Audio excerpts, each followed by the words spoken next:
finally, nag-commit kami parehas sa isa't isa. So nag-agree kayo nung moment Yes, na yun? walang ligawan na parang, tayo na, ganyan. And then, yun, Okay. naging kami na. Naging kayo na. Yes, I think, yun, mga around August. August. August. Okay. So, masaya sa simula, kilig-kiligan, ganyan, habulan sa dagat. Habulin mo ako! Ganon. Diba? Yes. So, masaya lang. So, anong nangyari? Bakit biglang natapos agad-agad ng 5 months ito? Ayun, yung 5 months kasi na yun, roller coaster ride sa amin dalawa. Okay. So may mga interest siya na hindi ko hilig. As in, opposite kami. So let's say for example, siya is puro bookworm, mahilig magbasa, Okay. introvert. Ako kasi extrovert ako. So ma-party, sa gabi, lalabas ng gimmick with friends. Ayan. So dun pa lang, talagang hindi kami magkasundo sa interest namin. Okay. Sa isa't isa. And then, yun, mga around August, September, parang nakapag-decide na may instinct na ako. So sabi nga nila, trust your instinct. Oo. So may instinct na ako parang dating na to sa breakup. Agad-agad? Yes. September pa lang? Yes, yun doon ako nagkaroon ng instinct na parang hindi na masaya, nag-iiba na lahat yung actions, yung treat niya sa akin, and then pero ako kasi yung intention ko talaga sa kanya is for long time partner na. Okay. Kasi too old na para sa fling-fling ulit, di ba? Ayaw na ng play-play. Yes. So, yun. Yung ko sa kanya is talagang long-term relationship na. So, yun nga. Since siguro dahil pangit yung pinagsimulan namin, parang wala kaming foundation.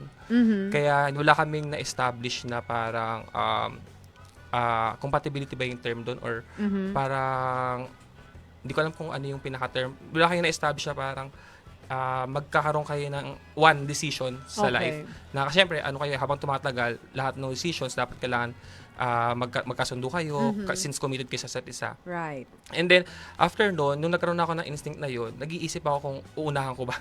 Na makipag-break? Yes. Kasi, syempre, So, pero ika-second month nyo pa lang to, di ba? yes, second month. Ganyan na agad yung mga nangyayari. Usually yung mga ganyang month, ano pa yan parang talagang getting to know pa rin yan. Yes, actually yun nga yung mahirap sa part nga namin. Kasi nag-start kami as wala talaga, as office mates, Okay. as friends. Tapos it turns out na nagka-developan. Tapos after a month, na nakilala na isa't isa, di ko alam kung enough na ba yun makilala yung isa't isa. Oo. Para sa ganung month na 2 months pa lang, okay na agad kakaroon na instinct na negative. So parang nangyari nun, yun, since may instinct na ako since sa mga actions niya na parang kakaiba na.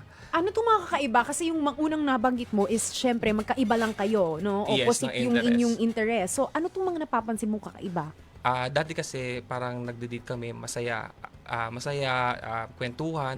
Ngayon parang lahat ng inis niya sa trabaho, sa akin lahat, parang ako yung hinahampas siya lagi pag stress siya, which is hindi naman yun yung sinimulan namin. Hindi ko siya ganun nakilala.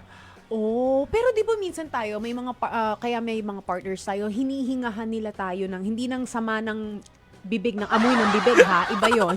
Pero hinihingahan nila tayo ng mga problema nila, sinishare nila sa atin yung mga, baka naman, hindi kaya ganun lang yung gusto niya na meron siyang mapag-sharean na masama ang, ang pakiramdam niya or meron siyang ikinaka-stress para mabawasan yung stress niya, Yes. hindi ba ganun? I'm trying to intindihin naman siya Okay. sa ganung part. Pero hindi kasi sa relasyon kasi hindi lahat parang siya lang at siya lang.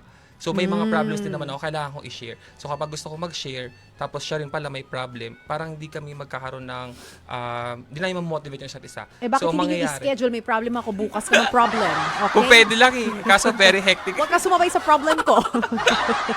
Para hindi tayo mag-conflict. Mahirap kasi pag, kagari, stress ako sa work. Gusto kong maglabas ng sa kanya ng sama ng loob. Oo. Darating yung point na siya naman uunahan niya ako. Talaga? Yes. So ako, instead na gusto kong i-voice out yung nararamdaman ko sa work, stress ko para ma-relieve ako, wala. Siya na yung nauna sa akin. Kaya hindi ko alam kung paano ko rin siya i-comfort kasi same kami ng problem or So, issue. laging ganon yung nagiging... Yes, actually hindi lang sa work, sa cycle? family niya,